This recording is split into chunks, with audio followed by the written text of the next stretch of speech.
Esse é uma cápsula e nós vamos falar agora sobre a troca de comando no STF, né? Na sexta-feira, o Barroso deixou a liderança do STF, a presidência do STF, e agora, na segunda-feira, vai ter a festa de posse do Fachin, tá? O Fachin está prometendo mudanças, o tom menos político do tribunal e coisa e tal, mas a verdade é que eu acho que vai mudar muito pouca coisa. Agora, o tom do próprio Fachin é mais discreto. O Fachin é uma pessoa, aliás, o que é correto para o papel dele de juiz, né? Por mais que ele seja esquerdista, por mais que que a gente tenha discordância com a opinião dele, o fato dele querer buscar um posicionamento mais discreto já é uma coisa positiva. E ele fez, inclusive, alguns movimentos que indicam que a palavra dele é essa mesmo. Por exemplo, ele recusou a doação de um banquete de festa para a posse dele. Uma associação de advogados de não sei aonde, a gente vai ver aqui. Eles ofereceram para fazer um grande buffet de posse com, né, bebidas e coisa e tal. Ele falou que não, que vai ser só institucional, água e café que vai ter na posse dele lá no STF. Isso é uma coisa positiva, né? O fato dele não falar com a imprensa a cada 5 segundos, como fazia o Barroso e o Gilmar Mendes, por si só já é alguma coisa positiva. Dito isso, eu não espero grandes mudanças por conta da presidência dele na condução do que está acontecendo lá no STF. A grande dúvida que fica é justamente com relação ao Barroso. Lembra que tinha a parada que o Barroso iria sair do STF, permitindo que o Lula indicasse mais uma pessoa para o STF antes de sair? Pois é, o Barroso disse que sair do Supremo é uma possibilidade, mas não é uma certeza. Vamos ver o que a gente tem, né? O que a gente tira disso daqui, né? Essa notícia foi sugerida por Duas Mulheres e uma Xícara, Carol conversa com Peter pelo YouTube e várias outras pessoas. Obrigado aí ao pessoal que sugeriu notícias lá no nosso site, no visãolibertaria.com, e obrigado a você que está assistindo o nosso vídeo. Se você gosta do nosso conteúdo, por favor, deixe o seu like e se inscreva aqui no canal, né? Pois bem, nessa segunda-feira, agora, o Fachin assume o STF com a defesa da autocontenção e quer baixar a tensão política. Então ele diz que o STF tem que se autoconter. E vamos ser justos com o Fachin. O Fachin, você sabe, era advogado do MST, é um cara totalmente esquerdista e coisa e tal, mas ele disse, e ele fez isso na prática, quando teve o julgamento do caso da censura das redes sociais, né? O pessoal, todo mundo embarcou em, não, que temos que censurar as redes sociais, porque é um absurdo e não sei o que lá. O Fachin se alinhou ao André Mendonça e ao Cássio Nunes em voto de oposição, dizendo que, olha só, isso não é papel do STF fazer isso não, isso não era para o STF estar fazendo não. No que ele está absolutamente certo. Por mais que você discorde, que você ache que as redes sociais tem que ter isso, tem que ter aquilo, a verdade é que tem que ser o legislativo que tem que fazer isso, porque é o legislativo que é a voz do povo, o legislativo que foi eleito pelo povo. Não cabe aos juízes inventar uma regra. Ah, mas é muito necessária essa regra. Não cabe a eles inventar essa regra. Isso é um absurdo. O Fachin tem um posicionamento campeão nessa história aí, né? Quem sabe ele pode adotar esse tipo de visão também nas outras coisas. Eu não tenho muita expectativa, tá? Ele falou aqui, ó, tem uma frase dele que ele usou aqui, que é o mantra dele da autocontenção, né? Ao direito o que é do direito, à política o que é da política. Nós, juízes e juízas, servidores e servidoras, não podemos agora, fora da razão jurídica objetiva, nem sermos vistos como satélite da polarização que hoje assola o mundo. E isso daqui é uma coisa que, beleza, muito bonito. Adoraria que ele realmente tomasse decisões nesse sentido, né? Então, pô, tem que alinhar com o Fux lá, pô, não tem prova nenhuma da condenação do Bolsonaro, mas vocês sabem que tipicamente esse tipo de declaração é assim, ah, não, mas o caso do Bolsonaro é porque foi golpe, então tem que condenar mesmo, não sei o que lá e coisa e tal. Entenderam, né? Não que a gente não vai fazer política, isso não é política, porque tá fora da política. O golpe tá fora, não pode. Como o Bolsonaro fez um golpe que não tá aprovado em lugar nenhum, que não tem nenhuma indicação de que ele tenha realmente executado golpe algum, ou seja, uma coisa que caçaram coisas para ver ali, não, documento no celular de fulano fazendo não sei o que lá. Enfim, é um negócio absurdo essa condenação do Bolsonaro, mas, de novo, não esperem que esse dizer dele aqui, que ao direito que é do direito, à política que é da política, é que isso se reflita em alguma mudança de posicionamento. Tem outro aspecto também, que é o fato de que o presidente do STF, na verdade, não manda nos outros ministros, tá? O presidente do STF, ele preside o STF apenas do ponto de vista administrativo, né? Isso quer dizer que ele não tem nenhum poder? Não, ele tem poder, porque é ele que determina as agendas, ele que marca as pautas, ele que bota o que vai ser votado. Quando há alguma discordância sobre o que votar e não sei o que lá, é o presidente que dirime isso, né? Então, assim, ele tem algum poder sobre os outros ministros, mas não é esse poder muito grande, ou seja, não se espera que vá mudar nada, por exemplo, no caso do inquérito do golpe, vai continuar o Alexandre de Moraes mandando em tudo. Até porque, segundo a Bela Megali, né, aqui, ó, banho de água fria nos bolsonaristas, Fachin assume o STF, mas sinaliza Moraes na interlocução política.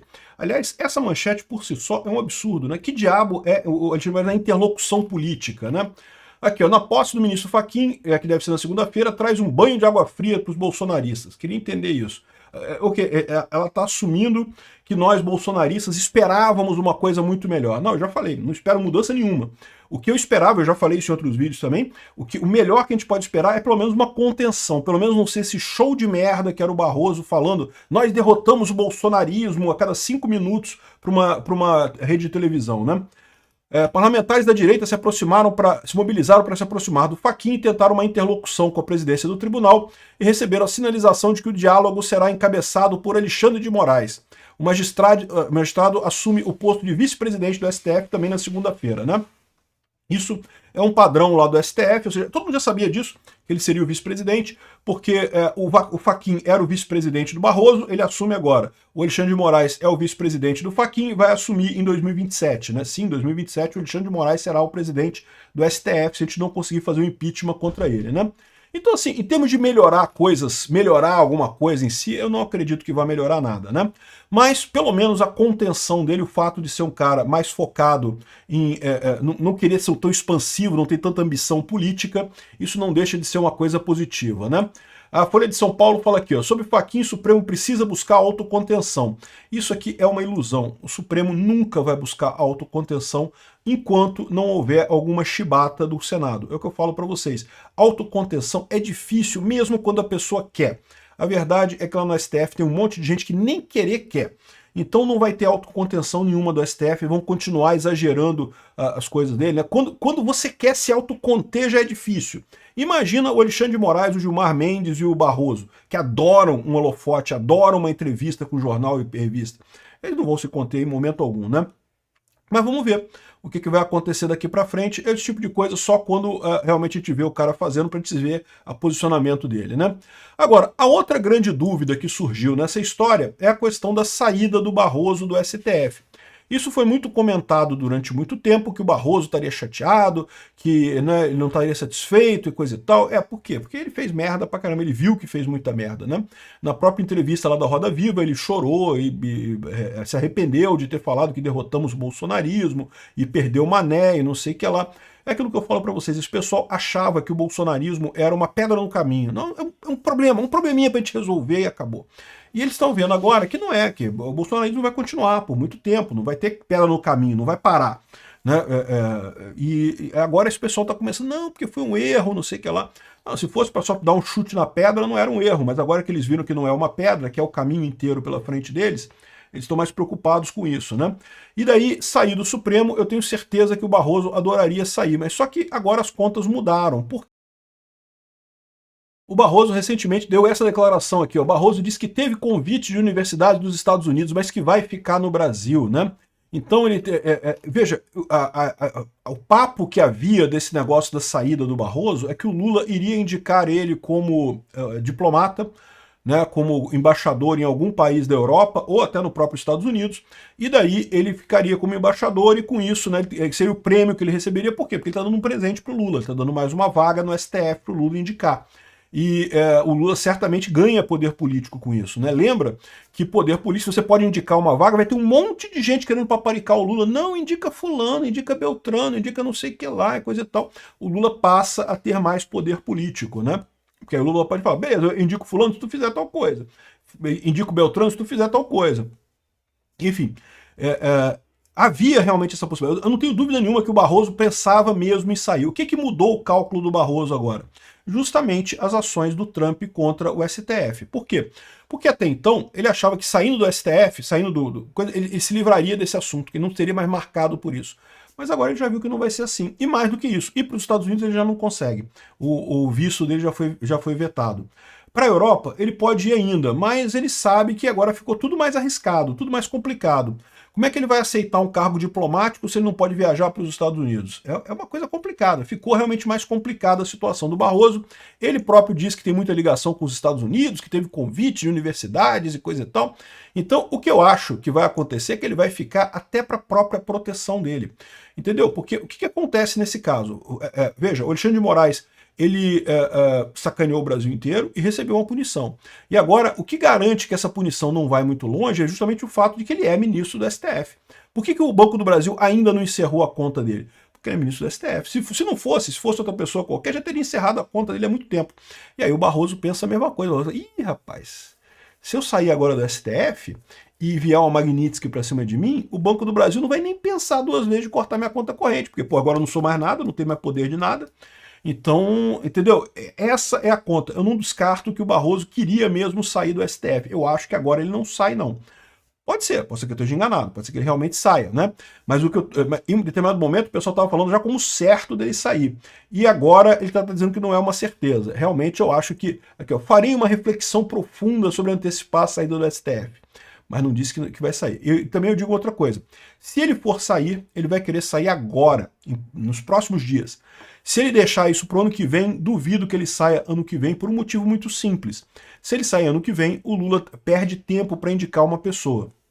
É verdade que tanto o Senado, né, o Senado quer muito aprovar isso daqui, por quê? Porque o senador quer marcar que ele que aprovou aquele ministro do STF, né, que ele pode cobrar a favor do ministro depois, né? Mas a verdade é a seguinte, vai ter uma pressão muito grande para as eleições já começam. Ano que vem, chegou em julho, meu amigo, acabou o Brasil, ninguém mais fala nada no Brasil que não seja eleição, né? Então, se ele deixar para sair muito em cima da hora, o que vai acontecer? Há o risco do Congresso, do Senado, não aprovar a indicação do Lula para a vaga dele, e com isso a vaga ficar para o próximo presidente. Não sei, existe essa chance. Pode ser até que a oposição se una para bloquear a pessoa que foi indicada pelo Lula para não passar, né?